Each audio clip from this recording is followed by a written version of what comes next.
Hello, I'm Fish, and this is a tutorial on how to hack and play as the training dummy in Tekken 4.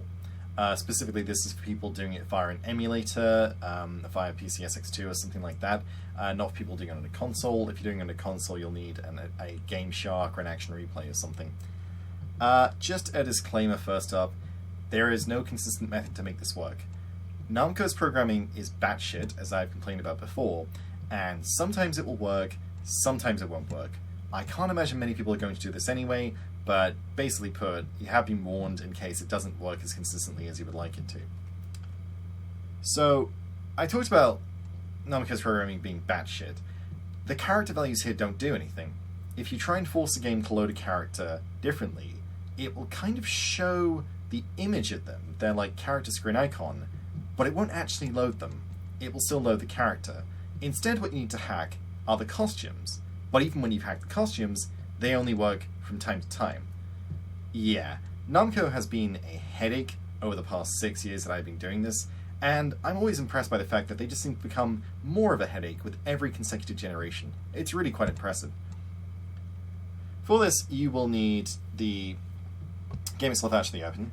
You will need a hacking program such as ArtMoney or Cheat Engine. When you've got both these open, please do remember to click this section here, this like process thing, and then actually click the emulator. You'll need to do that before you can do any of this.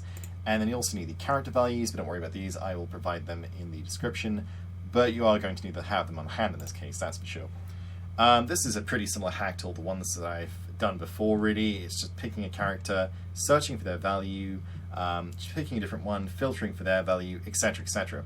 The one difference with this one is that it is costume sensitive. So for some reason the costume data has more of it has more of a priority than the actual model data. The model data is sort of hard-coded to repair itself, and the only way around that is by hacking for the costume data. It's really, really weird. Just as a reminder with Costume 1s and Costume 2s, Costume 1 is anyone selected by pressing a punch when you select the character, and Costume 2 is selected by pressing a kick when you select the character. So we're going to do this in practice like we always do, it's just a bit easier I think. And we'll start by going to Law. And I'm going to pick his first costume by pressing a punch button.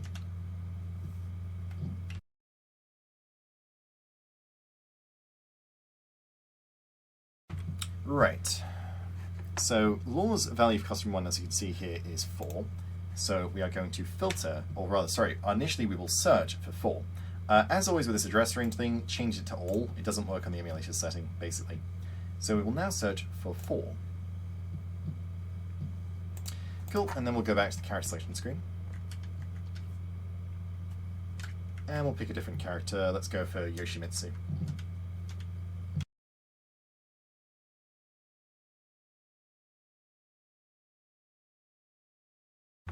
Right, and Yoshimitsu's value is 16 in his first costume, so we will filter for 16.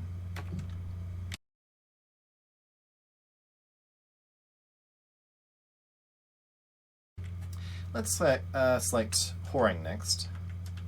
And again, I'm just doing the costume 1s for all of these, basically. Just a bit easy to keep track of, I think. And okay, so his first costume value is 24, so we will filter for 24. So remember, we searched initially, and then for every single subsequent value, we're going to filter, because that will help us to narrow down the character addresses. Let's go for King, costume 1.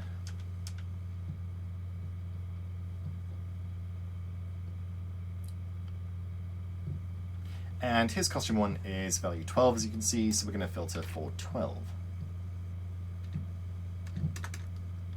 Yeah, I've checked a few times, so you always end up with 40 values. Yeah, I mentioned this with 3D games before. Some games have more values than others. 3D games tend to have quite a few. This game has 40 addresses, which I think might be the most I've seen, and presumably they all control something different. But again, Namco's programming is so batshit and so, like, duct-taped together that I can't figure out what most of it does, quite frankly, and it barely works half the time anyway. So, theoretically, this is what should work. We're going to do Control and A for all of these, and then we're going to right-click and do Select or Set Value. The command list dummy is 92. The invisible character is 93, but that one doesn't work too well. So we're just doing the training dummy one in this case. Doesn't go to a demo anyway. So we're going to set value to 92, as you can see here. Just retype it, 92. And then we are going to freeze all of them in place.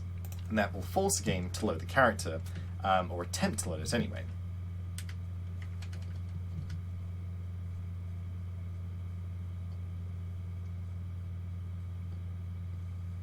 And there we go. I find the first time you do it, it will load, but it's very inconsistent after that point, unfortunately. You'll often have, like, a slightly deformed looking character instead, so I'll try and show that off in a second, actually. But it's not consistent. Sometimes it will load properly, and sometimes it won't load properly. And there's no rhyme or rhythm or reason to it. Sometimes the game just feels like doing it. Sometimes it just doesn't feel like doing it. That's Namco programming for you, unfortunately. It almost seems to pride itself on being totally fucking nonsense. So let's go to arcade mode instead, so I can kind of show off what I'm talking about here. So as you can see, that time, of course, it worked, and it worked just fine.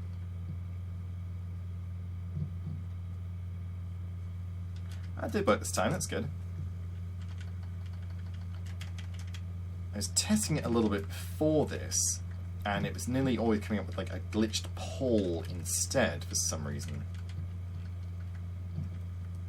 This time it's worked, well, more consistently than usual anyway. Wonder if I can trigger it again, just see.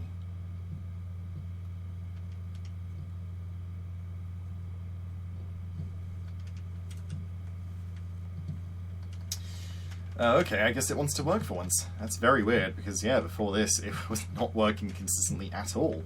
When I did the actual video on it for my channel, I was so surprised that it actually worked that I had to switch my recording program on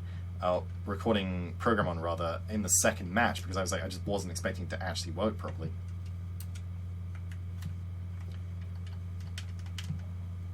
So, yeah. This is sort of a reverse example of Sod's Law, where it's actually gone better in the demonstration than it has during the practice. Go figure. I don't know if you have any desire to actually access this whatsoever. I just thought it was important to archive it, because I myself couldn't actually remember. I had to look back through my notes to remember how this was done in the first place. So I think it's important to archive this stuff regardless of its importance or its real worth, just so it's there for people to do and there for people to look up regardless. I hope this helps you out. If you have any interest in it, any issues, queries, etc., please do let me know below. I can't imagine I'll get many, but I'll certainly try to answer them. And as always, thank you very much for watching.